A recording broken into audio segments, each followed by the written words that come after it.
Today is the day that many people look to get more information on their property tax bill. It is budget day here at City Hall, and whether you're a homeowner, you're renting, or a business owner, it's bound to affect your bottom line. Today, it was all about a property tax increase that is the largest it's been in decades, all while some city services are at risk.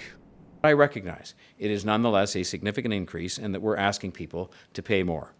I wish it could be lower, because I know that any increased cost right now is hard for people to bear. A 5.5% residential property tax increase is the initial cost Mayor John Tory is asking Toronto residents to bear, below what's considered to be a 6.6% rate of inflation.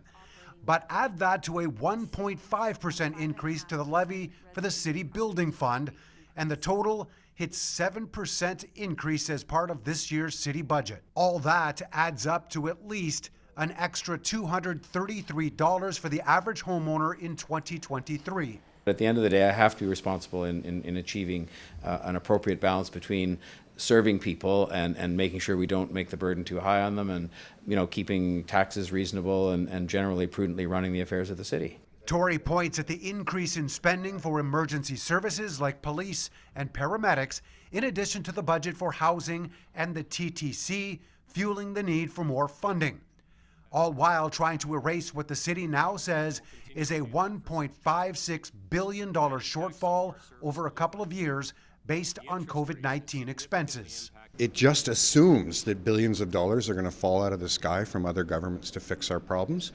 And if they don't, we are in very, very serious trouble. That's the top line message. I think we just have to be honest with people and let people know the state of the city finances and just have an honest discussion in terms of what type of city are we going to build with the balance sheets that we have. Efforts to get the province and federal government to fill the budget gap have actually fallen short to this point, and yet the funding is already being accounted for.